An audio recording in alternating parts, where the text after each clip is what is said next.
இப்போ நம்ம ப்ளவுஸில் எப்படி கை தைக்கிறது அப்படின்னு சொல்லிட்டு பார்க்கலாம். கை கட் பண்ணியாச்சு.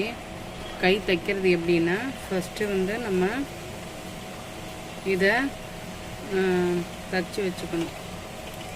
ஓகேங்களா? நான் இங்கே ஒரு சின்ன ஃபோல்டிங் கொடுத்து மடிச்சுக்கிறேன். ஏன்னா இது கை வந்து நம்ம இவங்களுக்கு நம்மளோட கஸ்டமர் எப்படி தைச்சிருக்காங்களோ அந்த மாதிரி தான் தைச்சி கொடுக்கணும். ஓகேங்களா? இப்போ வந்து இது எம்மிங் பண்ணியிருக்காங்க, தெரியுதுங்களா? நம்மளும் எம்மிங் தான் பண்ணி கொடுக்கணும். அப்போது சின்னதாக மடிச்சுக்கோங்க, ஒரு சின்ன ஃபோல்டு பண்ணிக்கலாம். ஓகேங்களா?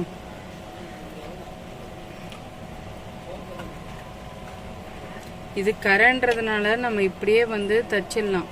ஓகேங்களா? இப்படியே தச்சு கூட அவங்களுக்கு எம்மிங் பண்ணி கொடுத்துடலாம். இருந்தாலும் நான் வந்து ஒரு ஃபோல்டு பண்ணிவிட்டு அப்புறம் தைக்க போகிறேன். சின்னதாக தான் பண்ணியிருக்கேன்.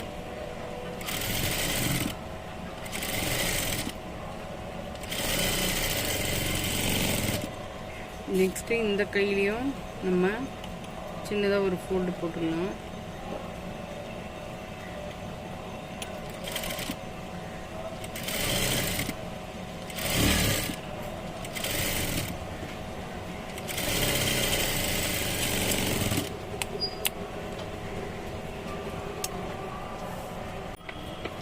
இப்போ ரெண்டு கை சைடும் நம்ம வந்து தச்சாச்சு.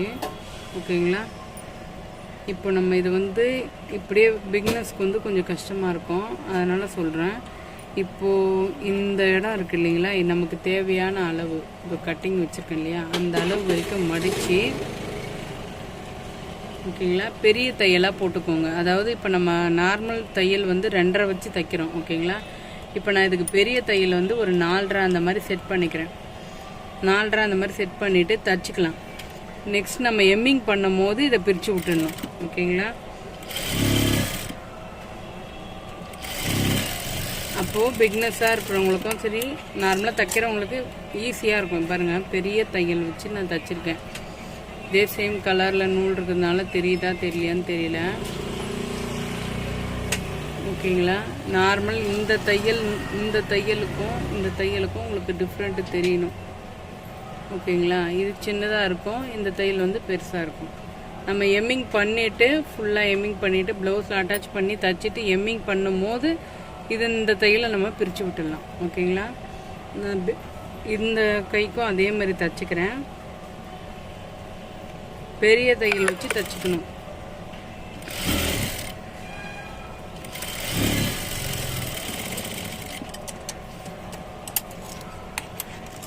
இப்போ நம்ம கை வந்து தச்சு முடிச்சாச்சு.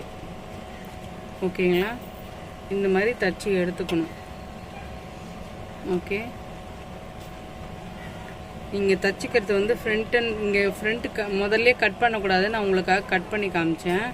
நீங்கள் தச்சு அதில் அட்டாச் பண்ணும் போது தான் இங்கே கட் பண்ணிக்கணும். ஓகேங்களா? அப்போ தான் இது கரெக்டாக வரும். உங்களுக்கு கட் பண்ணுன்றதுக்காக கட் பண்ணி காமிச்சேன். அதில் நீங்கள் ப்ளவுஸில் வச்சு தைக்கும் போது தான் இந்த இடத்த கட் பண்ணிக்கணும். அப்போ தான் இங்கே தையல்லாம் நம்ம போடும்போது மாறாமல் இருக்கும். ஓகேங்களா?